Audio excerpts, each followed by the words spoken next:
ای ئاینە پیرۆز و عەزیم و ئیسلامی ئەمریش فرەپە نەکردێن مێپانەیە کە سنعەتکارێ بێمێ. پێغەمبەر خوای صلی الله عليه و آله وسلم فەرماوانش خوا عەبدەشە وەشگەرەکە ئەگەر هەرمانێش کردە بە ئیتقان و کەڕۆژ. ئەوەڵ شەرت و ئەخیر شەرت و صیناعەتی ئومەتی ئیسلامینە ئانەکە فرە بە عالی سنعەتەکە جێبەجێ کردن. بە فەزڵ و خوای هەورامان و ئێمە کە هەورامان و ڕۆح و ئیسلامین ئاکاتێک کە ئیسلام فرە تەحەکومش نەکەرێ خاسترین جۆر و عالترین جۆر بە ئیتقان و جە سنعەتەکانە جێبەجێشکردن. ئەگەر هەریۆجە ئێمە چەند ساڵێک گێڵمەوە چێوەڵتر تەماشە کەرمێ ئەوسێما کە تەوانەکە تاشێنێ، ئەوسێما کە سنگەکە ڕێکی کەرێنێ، دیمەکەکە وەشێکەرێنێ، دیوارەکان نێنێ، ئەوسێما کە جۆڵایی کەرێنێ و قوماشەکە تەرتیبێکەرێنێ، چۆخۆڕانکەکە هەورامانی فەرەنجیەکە ڕێکوپێکی کەرێنێ، کڵاشێک نێنێ. گردمە ژنێنێمە کڵاشەکەی ئەبوبەکری ڕەنگە فترێەوە فرەفرە گرد و کوردستان و ئیدیم و ئەودی میشا داگیر کرده بوو کە ئۆسیەوە بێنجە ئۆساکە ئامان سنعەتەکەش گۆڕانکاری سرەکردن. ئامان ئا شێوازە تەقلیدیە کە باو باپیر و بێن جۆرێجە گۆڕانکاری جەڕەنگەکەی شەنەکردن نامێشانیان کڵاشی ئەوبەکری کڵاشی تایبەتەوە کە ئایی سەرەتاکرد دەست بە نەکردن.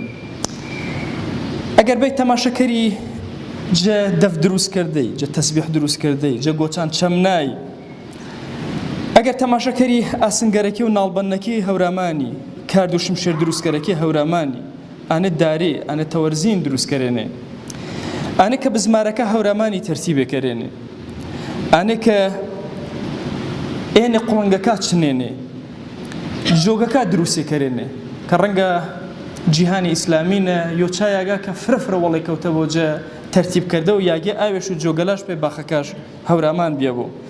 دارتاشە جوانەکێ ئا کەسێک کە ئاسنگەری کەرێنێ کورد هەورامانەنە هەری و هەرمانەکەشە چەوی تەری خاستەر و بئیتقانتر. ئارۆنە حەیفە هەورامان و ئێمە پەڕ نەبەوە چیچێوە، پەڕ نەبەوە پێی سنعەتە جوانە کە ئەمرە و پێغەمبەرینە صلی الله عليه وسلم کە ئومەت ئەشم ئینەشە چە نەبوو. مەکریۆ هەورامانمە ئارۆنە تۆ نیشتە بیرە لا دەگانە پەنیرە سینی وەری، پەنیرە ئێرانی وەری. مەکرێتەوە هەورامان نیشتەنیرە چی و وێتڵ نەبوو هەرچی چی و بەرین ئاردەبوو. ئای بێوە فرە گەورن بە تایبەت بە نیسبەت و هەورامانیۆ کە بە مەنتیقە و دەست ڕەنگینە، مەچەک جوانە، مەچەک ڕەنگینە شناسریان گرد و جیهانینە. مەکریۆ ئێمە ئینەیە فەرامۆش کەرمێ گەنجەکێمە مەکریۆ سنعەتێجە سنعەتەکان نەزانن. لۆلا دارتاشێ، لۆلا حەداتێ، لۆلا جۆڵێوە، لۆلا هەر کەسێوە کڵاشێوە کڵایەوە چنە محاولە کەرێوە جە سنعەتەکە فێر بی، نا سنعەتەکە واردە و هەورامانی فێر بن. ئەنواع و ئەشکاڵ تەتەورات هەن واردەنە جیهانەنە. ممکنە کەسێوە تاوە بە فکر و وێژ یۆجە چێوە هەورامانی تەتەور پەنەکەرەوە گرد و سەر و زەمینیش پەنە گێرۆر. هەر یۆجە ئێمە مکەلەفین مێ شەرعەنە پی هەرمانە گەورێ.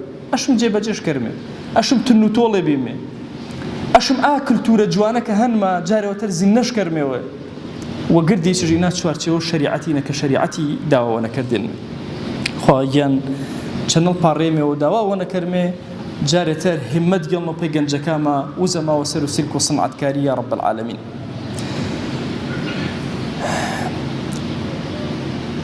أوصيكم عباد الله ونفسي قبلكم بتقوى الله وأوصيكم بالصلاة والسلام على رسول الله وندعو الله تبارك وتعالى ونقول اللهم اغفر للمؤمنين والمؤمنات وللمسلمين والمسلمات ولمن أنشأ هذا المكان. اللهم أعز الإسلام والمسلمين وأهلك الكفرة والملحدين. اللهم انصر من نصر الدين واخذل يا رب من خذل الإسلام والمسلمين. اللهم آت نفوسنا تقواها فزكها أنت خير من زكاها أنت وليها ومولاها.